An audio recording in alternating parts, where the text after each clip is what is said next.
The woman had tried to lead people in a breakout, but all attempts had ended in failure, and her group was dwindling rapidly. Soon, she witnessed the dead turning into zombies, and a shocking suspicion crossed her mind. Could it be that the attackers outside were waiting for the people inside to turn into zombies? Just as she was rambling, a zombie lunged at her. In the end, Rick and his group attacked the stronghold, leaving no one alive. Though victorious, Rick and his team weren't joyous. War was brutal, and no one would choose to invade others if given a choice. The members of Alexandria's safe zone also suffered significant losses. Unfortunately, Aaron's boyfriend was also sacrificed and turned into a zombie. 10 minutes later, Rick emerged from the stronghold holding a baby. Regardless of the circumstances, the child was innocent. There's no way they're going to abandon this baby. They just have to find someone to take him back to the community now. That's when Aaron volunteers to go, as his boyfriend's sacrifice has left him heartbroken, and if he follows the rest of the action, there's a good chance it'll affect everyone else. Rick expressed his regrets over the situation. In fact, it's good that the baby might ease Aaron's grief. After handing the baby to Aaron,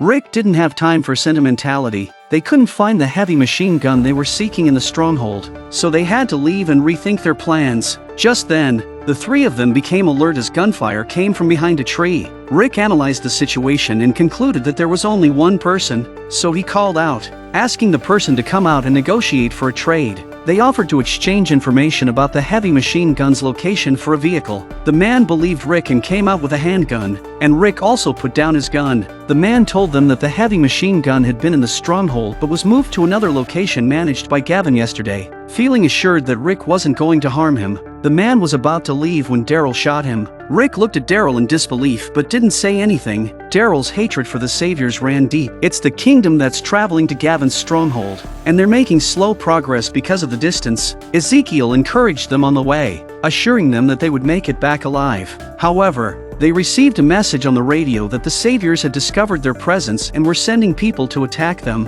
This walkie-talkie was given to them by Jesus and is for internal use by the Saviors. The news made the group uneasy. Would they have to cancel the mission now that their whereabouts were known? Ezekiel smiled and said that even if the Saviors knew, it didn't matter. He pulled out his knife and urged everyone not to worry. A few minutes later, the kingdom continued their journey, but it seemed that they were missing some members. After a while, whistling sounds came from all around the woods, and Ezekiel knew that the Saviors had arrived. However, he didn't order his people to be on guard. Soon, dozens of armed Saviors surrounded them. Ezekiel feigned fear and disbelief. But then, Carol and her group emerged from the trees, faced with an attack. The Saviors have become a living target. In this battle, the kingdom didn't lose a single person, and Ezekiel was overjoyed. Most of the people he brought with him had families waiting for their safe return. The people at Gavin's stronghold sent out more men after hearing that their initial group had been wiped out. Unfortunately, they didn't get far before the kingdom ambushed them using the same tactic. 5 minutes later,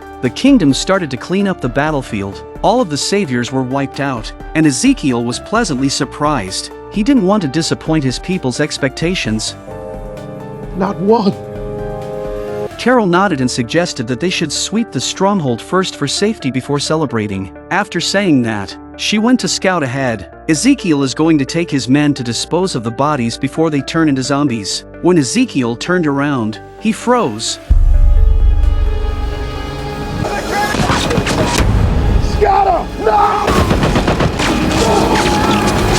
There was no one left standing after a volley of fire, and there were broken limbs everywhere. Such was the power of the machine gun in the M2. After an unknown amount of time, the pile of bodies began to move. Ezekiel crawled out from underneath the bodies, his people sacrificing themselves to shield him from the bullets, allowing him to survive. However, his legs were still grazed. Dazed, Ezekiel looked around and realized he was the only one who had survived. The familiar faces that were laughing and talking with him just a moment ago were now lying on the ground, some without even a complete body. Ezekiel stood there in sorrow, and at that moment, his former people rose again as zombies. He wanted to join them in death, but he knew that his life was earned at the cost of their sacrifices, and he couldn't die just yet. The zombies closed in on him, and with his injured leg, Ezekiel could only move backwards slowly. He picked up a gun, hoping to use it as a crutch, but the pain in his leg was too intense, making it impossible for him to stand. As he was about to run out of options, one of his men appeared just in time to save him.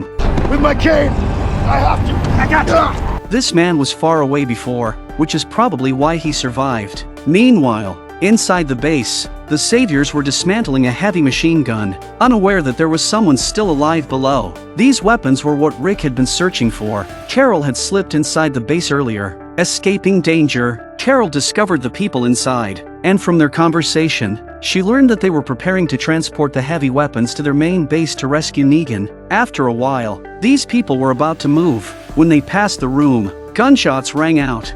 We got at least... These people never saw who killed them. It was Carol who shot them. She was hiding on the roof of the building and shot them. Carol knew she couldn't stay there any longer. As footsteps approached, she swiftly left the area. Let her go! Grab the gun. The saviors, however, didn't chase Carol. Their mission is to take their weapons and rescue Negan. Meanwhile, Ezekiel was still trying to evade the zombies, and just as one of his men was about to reassure him, the man was shot dead. A man with a gun emerged from behind, looking excited as he approached Ezekiel to inspect him. Negan had already issued a notice that anyone who could capture Rick, Maggie, and Ezekiel alive would be rewarded handsomely. The man brought Ezekiel to the fence of the base, planning to enter and find a usable car to escape. The zombies outside are getting closer too, and the man tries to open the door. After trying for a few minutes and never being able to open the door, the man came up with an idea. Then the man took off Ezekiel's shirt and flung it over the fence. Ezekiel thought the man was going to help him climb over the fence, but instead, the man forcefully pushed him to the ground. The man was going to decapitate Ezekiel to bring the head back so he could get a reward too.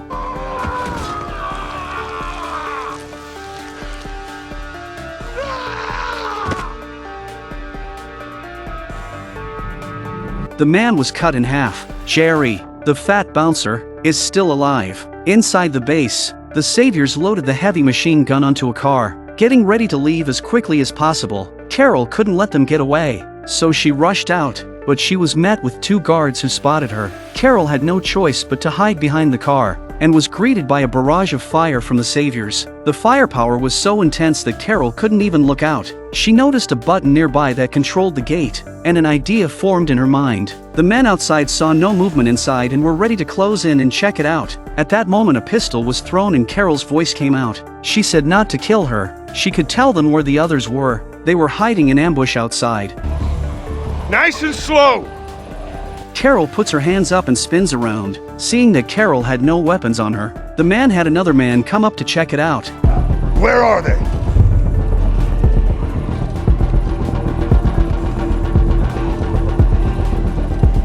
You can't tell them I told you. You have to promise. Please. Hey, do you want to die? I asked you where your people are! Lower your guns now!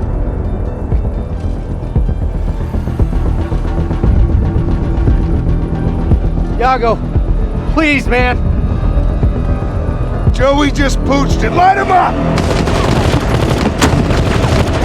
I have to say Carol is a very quick thinker for a woman. The two men who fired the shots didn't even notice that the door behind them opened. The zombie walked in and then tragedy struck. The remaining two saviors hid behind the car after dealing with the zombies, and they had limited ammunition and dared not engage in a firefight. Carol held them at a standoff outside with her gun as she slowly moved to prepare to take care of these two first. Just then, she heard gunshots from a distance. It's Ezekiel and Jerry. The zombies are closing in. Carol's torn between helping Ezekiel and taking care of these two bastards. In the grand scheme of things, stopping the weapons from being taken is the right thing to do. Just when Ezekiel is desperate, gunshots ring out. The zombies in the vicinity are falling to the ground. Carol's here to rescue old friend. That's when the two saviors drove off in their car. It doesn't matter now. Saving Ezekiel and the others is the priority. Carol smiled. In the distance, the sound of motorcycles and cars confirmed that Rick and the group had arrived at the scene and likely noticed the car that had left the base. Their assumption was correct.